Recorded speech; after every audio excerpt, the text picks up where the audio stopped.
और अब बात करेंगे वक्फ बिल पर। तो राज्यसभा से भी वक्फ बिल पास हो गया है। आपको बता दें कि राज्यसभा से भी वक्फ बिल के पक्ष में 128 वोट पड़े हैं और वक्फ बिल के खिलाफ केवल 95 वोट ही पड़े हैं। अब राष्ट्रपति के पास भेजा जाएगा इस बिल को।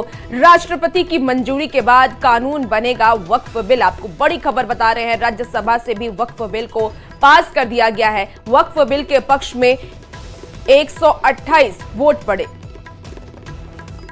तो अब राष्ट्रपति के पास इस बिल को भेजा जाएगा। राष्ट्रपति की मंजूरी के बाद ये बिल बन जाएगा। वक्फ बिल को लेकर के आपको बड़ी खबर बता रहे हैं, जहां लोकसभा के बाद अब राज्यसभा से भी वक्फ बिल पास कर दिया गया। 128 वोट से वक्फ बिल पास हुआ।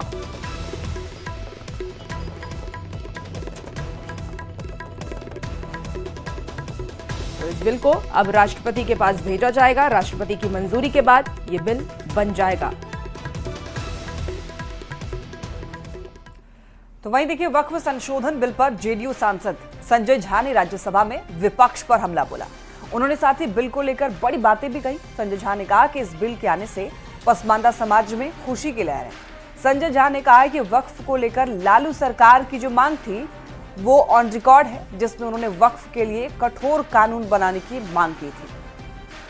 अकेला स्टेट है जो जातीय गणना किया। जातीय गणना में बिहार में मुस्लिम समाज के पसमानदा मुसलमान 73% है। 73% पसमानदा मुसलमान है बिहार में। अब हमारे पास तो साइंटिफिक डेटा है, लेटेस्ट सर्वे है कास्ट का। उसमें कौन लोग हैं? उसमें राइन समाज के लोग हैं, अंसारी समाज के लोग हैं, मंसूरी समाज के लोग हैं। आज तक उनको कोई रिप्रेजेंटेशन इस वक्फ में नहीं दिया गया था। एक भी रिप्रेजेंटेशन उनका नहीं था। पहली बात जो पसमानदा समाज पर आप लोग चर्चा कर रहे हैं, वो पसमानदा समाज जो अति पिछड़ा समाज है बिहार में और मेजॉरिटी है, 2/3 बहुमत उनका है, पॉपुलेशन उनका है। उनको पहली बार इसमें जगह मिला है कि उनके भी रिप्रेजेंटेटिव इसमें रहेंगे। उसी तरह से जो महिलाओं को लेकर के आया है कि महिलाओं का भी स्थान इसमें रहेगा। तो मुझे लगता है कि बहुत ही प्रोग्रेसिव, और खास करके मैं तो जिस एरिया से आता हूं, मुझे आज ही किसी ने फ़ोन किया कि इतना सारा case as a political representative हम लोगों के पास आता है, क्योंकि वक्फ से रिलेटेड जो डिस्प्यूट होता है आपस में, और ख़ास करके जिस एरिया से मैं आता हूं वहाँ पर मैक्सिमम डिस्प्यूट होता है जो आपस में प्रॉपर्टी आया उसको लोग बेच खाते हैं, दुकान का 90% किराया खा जाते हैं, और जो एक्चुअल पर्पस है उसका चैरिटी का वो ज़मीन तक नहीं पहुंचता है। मुझे लगता है कि निश्चित रूप से कि इसके बिल के आने से, इसमें जो सुधार हुआ है, इस बिल के आने से निश्चित रूप से जो जिस पर्पस के लिए लोग चैरिटी दान वक्फ करते हैं वो सही लोगों को, और खास करके पसमानदा पे आप लोग सब बात कर रहे हैं। इतनी खुशी है पसमानदा समाज में, और जितना फोन हम लोगों को आ रहा है, उन लोगों को लग रहा है कि अब एक्चुअल में प्रधानमंत्री जी जो बोलते हैं उनको इस वक्फ के थ्रू उनका जो समाज है, हम नहीं देखते हैं अभी तक, हम लोग तो देखते हैं बिहार में, अभी तक बिहार में कोई भी ऐसा हॉस्पिटल, ऐसा कोई स्कूल, ऐसा कोई चैरिटी का काम वक्फ के पैसे से किया गया हो। तो पहली बार वहाँ पर उन लोगों को लग रहा है कि एक बार जब ये कानून लागू हो जाएगा, ट्रू सेंस में उनका जो गरीब मुसलमान है उनके बीच में काम होगा। और ये एक मैसेज, एक नैरेटिव, एक मैसेज गया है। जो भ्रांतियां थी वो भी खत्म हुआ है। जो हमारे पूर्व के मुख्यमंत्री बिहार के रहे, उन्हीं का लोकसभा में बयान है, उन्हीं का लोकसभा में बयान है कैसे उन्होंने वहाँ कैसे उन्होंने कहा कि एक कठोर कानून लाने की जरूरत है, जिस हिसाब से वहां पर लोग वक्त पे कब्जा किया हुआ था। तो मैं तो मुझे यही उनके द्वारा मैंने कल जो कहा, थोड़ा संजय झा जी के बोलने में गलती हुआ है, ऑब्जेक्शन रहे। संजय झा जी, वो रिकॉर्ड पर लोकसभा में दिया गया श्री लालू प्रसाद यादव का बयान है जो लोकसभा के दस्तावेज में उत्पन्न है। अब आप क्या इसको कॉन्ट्राडिक्ट कर रहे हो? अरे मगर ये बोले हैं या नहीं बोले हैं? ये बोले हैं या नहीं बोले हैं? वक्फ संशोधन बिल में सियासी बहस में पटना का डाक बंगला चर्चा के केंद्र में रहा। लालू प्रसाद के 15 साल पहले वाला बयान वायरल होने के बाद अमित शाह के बयान की खूब चर्चा हो रही है। वहीं अमित शाह के बयान का सिया वक्फ बोर्ड के अध्यक्ष ने भी स्वागत किया है।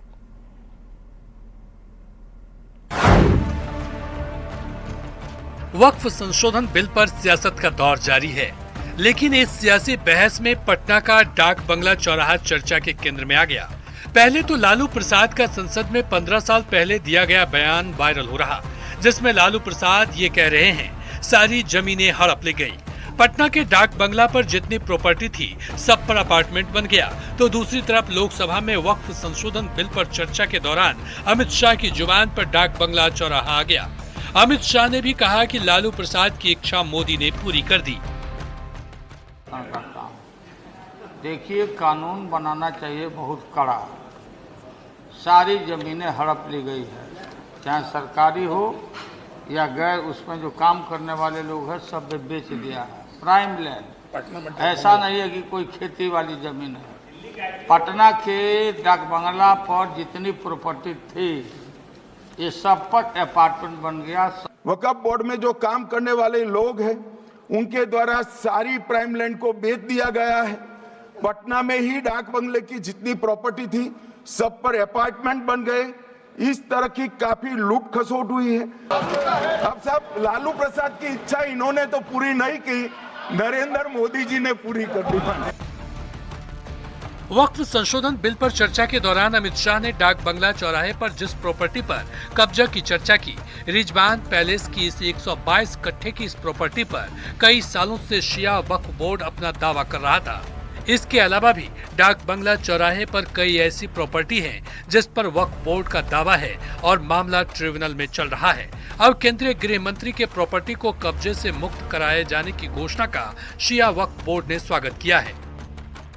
लोकसभा में बुधवार को वक्फ संशोधन बिल पर चर्चा के दौरान केंद्रीय गृह मंत्री ने पटना के डाक बंगला चौराहे की चर्चा की थी और कहा था कि डाक बंगला चौराहा पर जो वक्फ बोर्ड है उसने कई एकड़ जमीन को कब्जे में रखा है।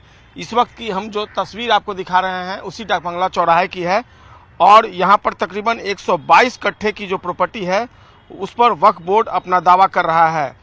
इस बात की चर्चा केंद्रीय गृह मंत्री ने की थी और कहा था कि वक्फ बोर्ड के अधीन जो जमीन है उसको कब्जे से मुक्त कराया जाएगा।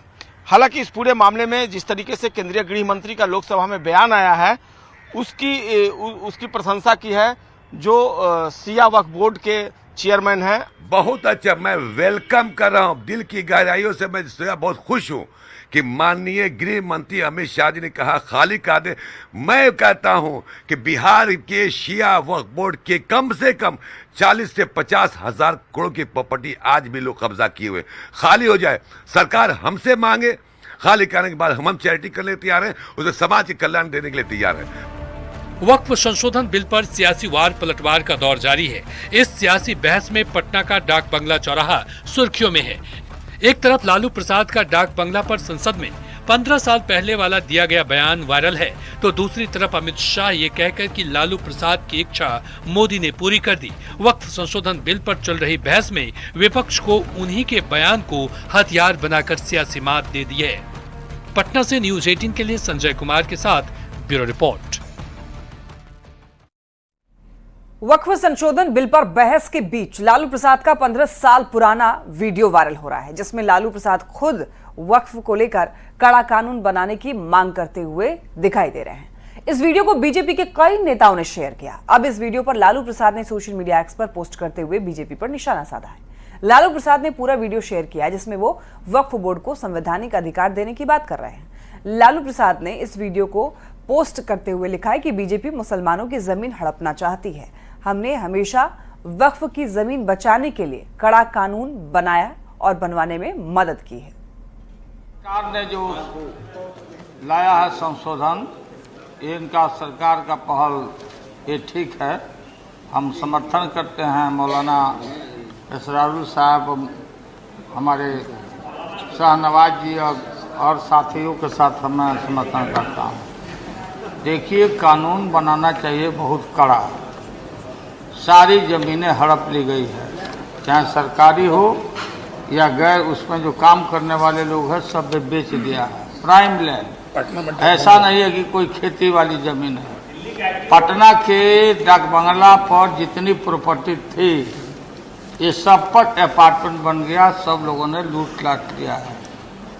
आगे से खैर आप तो लाइए, इसको पास हम लोग कर देते हैं संशोधन आपका, लेकिन आगे से कड़ाई के साथ जो भी बल्लियाँ बना रहे हैं इसको संवैधानिक अधिकार दीजिए और कॉग्निजेबल ऑफेंस करिए अगर कोई बेचता है सो, और जो कब्जा किए हुए है सो, और ये सारे लोगों को क्रिमिनल मतलब नॉन अवेलेबल इसको नहीं बनाइएगा तब तक आपका ये खंता पूर्ति ये होता रहेगा। इसको बना दिया, उसको बना दिया, ये अबलाइज हो गया, काम खत्म। वक्फ संशोधन बिल पर बहस के दौरान गर्दनीबाग के तालाब का जिक्र हुआ। बीजेपी सांसद रविशंकर प्रसाद ने तालाब पर वक्फ बोर्ड के दावे का जिक्र किया। गर्दनीबाग के जिस तालाब पर वक्फ बोर्ड दावा कर रहा है उस तालाब के बारे में लोगों का यह दावा है कि बिना कोई नोटिस दिए ट्रिब्यूनल ने इसे वक्फ की प्रॉपर्टी घोषित कर दी है।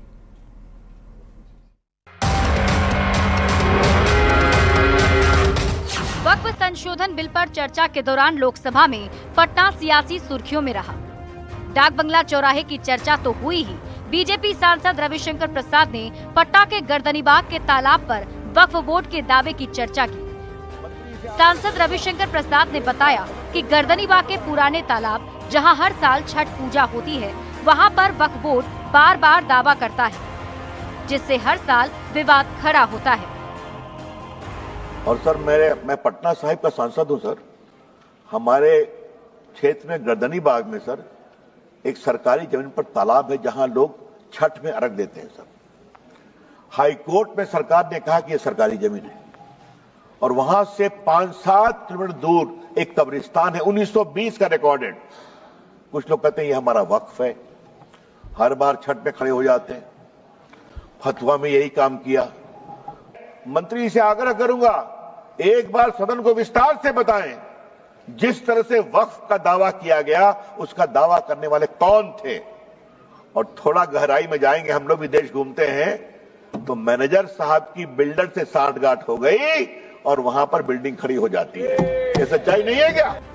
पटना के गर्दनीबाग में जिस तालाब पर वक्फ बोर्ड ने अपना दावा किया है उस तालाब के बारे में स्थानीय लोगों का कहना है कि बिना कोई नोटिस दिए ट्रिब्यूनल ने इसे वक्फ की प्रॉपर्टी घोषित कर दी है, जबकि ये जमीन भवन निर्माण विभाग की बताई जा रही है।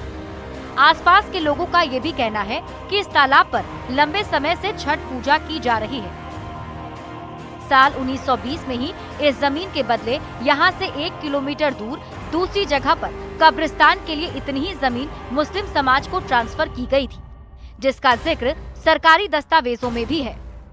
वक्फ बोर्ड बिल पर कल पार्लियामेंट में चर्चा हुई और पटना के सांसद रविशंकर प्रसाद ने गर्दनीबाग के रोड नंबर 10 में स्थित इसी तालाब का जिक्र किया था। उन्होंने कहा था कि पिछले कई सालों से इस तालाब में छठ व्रत हो रहा है, लेकिन वक्फ बोर्ड ने इस जमीन पर अपना दावा ठोक दिया है। ये जो देख रहे हैं ये जमीन ये है, ये तालाब है। ये 1427 में समझे ना, इसके बदले में ये अंग्रेज इसको दिया।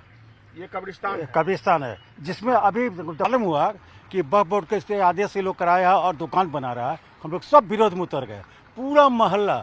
और ये 3 वार्ड काउंसिलर है, 13, 14, 15, ये सारे लोग जुट गए। अब ये मामला कहाँ चल रहा है अभी फिलहाल? ये हाई कोर्ट चल रहा है मामला। हाँ, ये हाई कोर्ट चल रहा है। हाई कोर्ट में ये मुस्लिम लोग जितने जो हैं वो दबाव बनाए कि नहीं ये हम कब्जा करके रहेंगे, लेकिन हम लोग मर मिटेंगे, लेकिन यहाँ कब्जा किसी का नहीं होने देंगे। पटना के गर्दनीबाग तालाब की गूंज लोकसभा में सुनाई दी। बीजेपी सांसद रविशंकर प्रसाद की चर्चा के बाद लोगों को ये उम्मीद जगी है कि इस तालाब पर 35 साल से जो छठ पूजा होती आ रही है वो आगे भी होती रहेगी।